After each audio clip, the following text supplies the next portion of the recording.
You know what's better than 2 tails? 4 tails. You know what's better than 4 tails? 8 tails.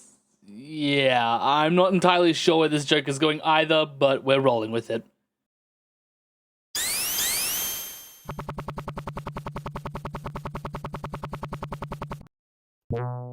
Welcome to Tales Nexus, where the community is not only better at making my intro than I am, but also full of talent that leaves me in awe.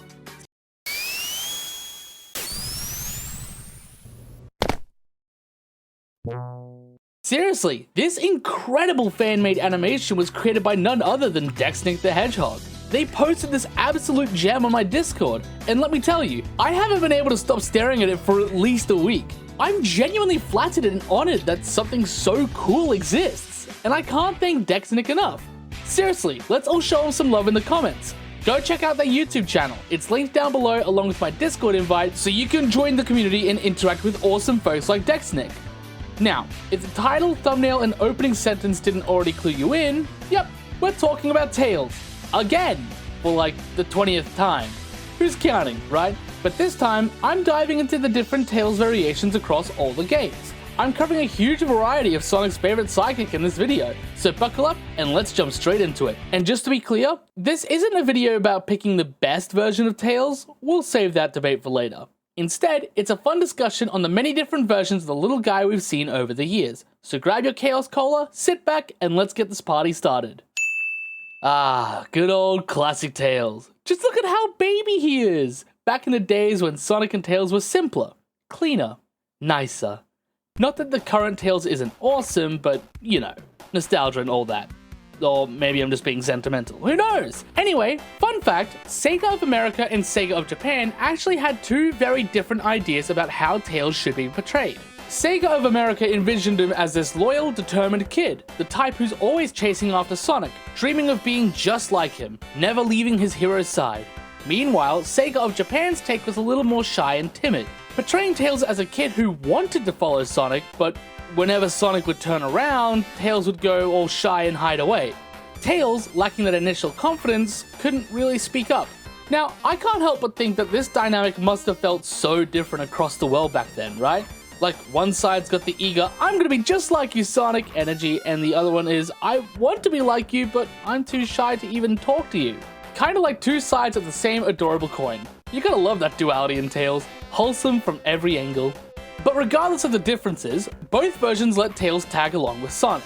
Their friendship, however you want to define it, began because Tails just followed, and Sonic just let him. No grand speeches, no huge moments of epic bonding, just Tails, this little fox, wanting to be by Sonic's side. Over time though, Tails finds his courage, he starts speaking up, helping Sonic out, and even informs about the ancient stones of power sealed away in the world. Well, that's how I interpret it anyway, right? Tails gets a lot of credit for being the brains, but let's not forget he's the heart behind a lot of Sonic's craziest adventures. Tails' early history, in both versions, has him getting bullied for his two tails. Honestly, if I was there, it'd be a different story. Ain't nobody bullying my fox in my house. That's right, you heard me. No one touches Tails in my presence. But I digress. Don't want to make this a Tails Defense Squad video, I swear. This version of Tails also sports this cute little cowlick thing at the back of his head. You know, that little tuft of fur? It's adorable! And there's actually a small but passionate group of fans who are furious it's gone. But hey, I like to think that maybe it was just baby Tails' hair. He grew up, right? That could be why it's gone. I think it's a reasonable explanation anyway. You know what's funny? Some things change, some things stay the same. You'll never hear me say there's anything wrong with classic Tails. He's Scrunkly certified, no question about it. So if you ask me, this version is still the gold standard for Tails. The next adaptation's still amazing, but let's face it, nothing beats the classics. I mean, you can try, but good luck topping this guy. We're talking about Tails in his purest form, people. Alright, enough of this Tails nostalgia fest. Let's jump into the next version of this iconic little fox. Grab your Chaos Cola, and let's roll into the next chapter. Ah yes, let's talk about the early cartoons, where we get Brown Tails. Yep, you heard me right, Brown Tails. This is the version that makes you sit there and wonder how on Mobius did we go from genius inventor we know today to this guy. Seriously, this version of Tails is what I like to call dumbass incarnate. How does this Tails, who's clearly not the sharpest tool in the shed, become the mechanical genius we all know and love? It's like they took the 1992 Tails, threw a dart at the board and said, let's make him a walking disaster of bad decisions and zero brain cells. I mean, I get it. Sega of America was all about that 90s, whoa, radical energy. But did we really need to give Tails the Patrick Star treatment? This kid, this 4.5-year-old genius, is suddenly a bumbling mess? I get it, he's young, but come on, he wasn't supposed to have the brain power of a damp sponge. But he's only 4.5! I hear some of you cry out in defense, to which I respond, I don't care! Most of us barely figured out how to tie our shoes at that age. And this kid, he's supposed to be a savant in engineering. He's not supposed to have the mental capacity of a pile of mush. But here's the kicker. This is literally the only version of Tails that actually drags Sonic down, holds him back, and slows him down. I mean, we're talking about Sonic, the fastest thing alive, and somehow this Tails is actively weighing him down. It's infuriating.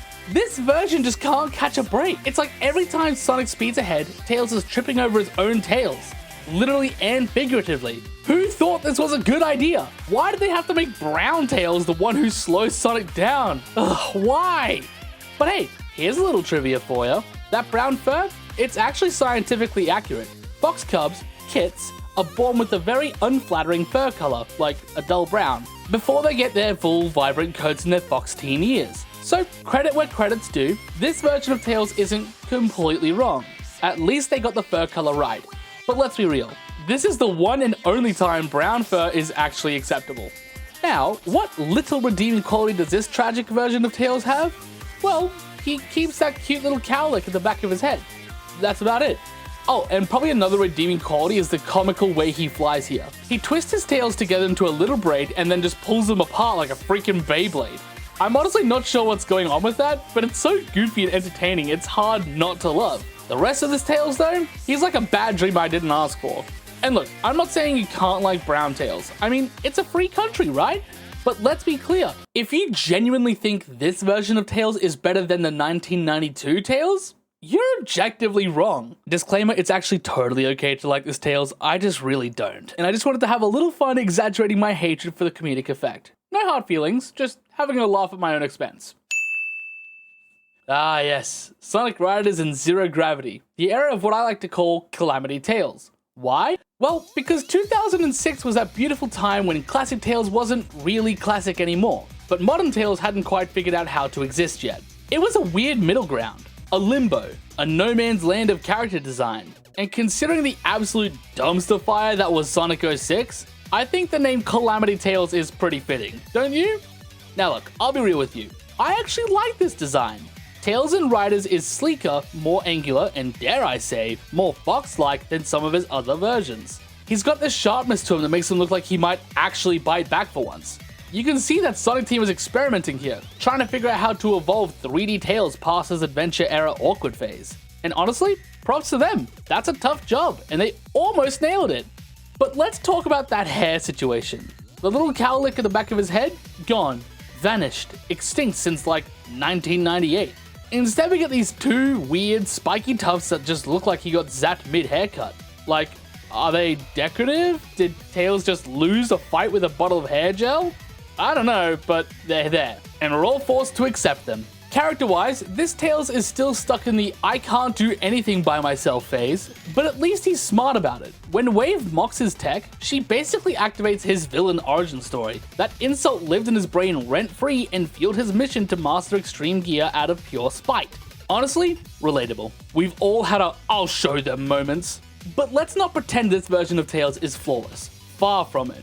If you thought the unconfident Tails trope was getting old, this version hits rock bottom. Like, we're talking deep sea trench levels of insecurity. If there was a competition for most pathetically insecure sidekick, Tails wouldn't even enter without Sonic's permission. Hey Sonic, am I allowed to compete in the self-doubt Olympics? And I get it, Force's Tails caught a lot of heat, and deservedly so, but at least he had some consistency. Riders-era Tails? He's like a wet napkin with a Wi-Fi signal. Smart, yes. Functional, not so much. So yeah, Calamity Tales. A good design, cursed with an identity crisis and the confidence of a slightly damp waffle. But hey, at least he can ride a hoverboard, so that's something, right? Ah yes, modern tales. The tales of today. Today tales. Today's? Yeah, no, that sounded cooler in my head. Anyway, this is the current iteration of our two-tailed wonder, the version we've had post-2007. And to be honest, if we pretend forces never happened, and I try to do that daily, he's actually doing alright. Gone is the cowlick confusion, gone are the weird spiky tufts. This Tails finally figured out how to groom himself. And I for one am proud. He walks a fine line between competent tech genius and independent sidekick, and most of the time, he nails it. He's got confidence, initiative, and sometimes a bit too much of that I know better than you energy, but hey, we'll take that over Sonic, please tell me how to breathe energy any day. Now visually, not my fave. He's not quite as cute or fox-shaped as some of his earlier counterparts. There's something a little too smooth about him. Like Sonic Team put him through the Pixar filter and turned the saturation up to 11. He's vibrant, like borderline lemon highlighter vibrant. Sonic Team, I'm begging you, just a dash of red and that yellow wouldn't hurt, yeah? Give my boy a bit of warmth. But overall, not bad. His character development, particularly in stuff like Lost Worlds, Colors, Frontiers, and dare I even say the IDW comics, have been a steady glow-up. This is the version of Tails who builds a mech, stands up to the Deadly Six monsters, and makes emotional speeches. This is the Tails who has an arc, a voice, a backbone. Even if that voice sometimes makes you go, okay, dial it back, Einstein. Still, as far as core, long-term character direction goes, Modern Tails is probably the best rounded version we got. Unless the future drops a new and improved Super Tails that makes this video age like a rotten chili dog, please don't do that, Sonic Team. So while he might not be the most stylish or nostalgic of the bunch, he's the one with the most growth. And honestly, that counts for a lot. But alas, that's all the time I've got for today. I know, there are so many more versions of Tails I could have talked about. 9, Mangy, IDW Tails, Archie Tails, Mania Tails. Seriously, this box has more variants than Eggman has Badniks. And we've only just scratched the surface of the Tails multiverse here. And hey, if this video hits 250 likes, I'll absolutely whip up a part 2 to dive into the rest of the Fluff Brigade. There's way too much scrunkly greatness to keep it all in one video. So if you had fun, or at the very least didn't hurl your screen into the stratosphere, do me a solid. Like the vid, hit that sub button, turn on notice, and let's keep this Tails train going. And as always, keep flying high.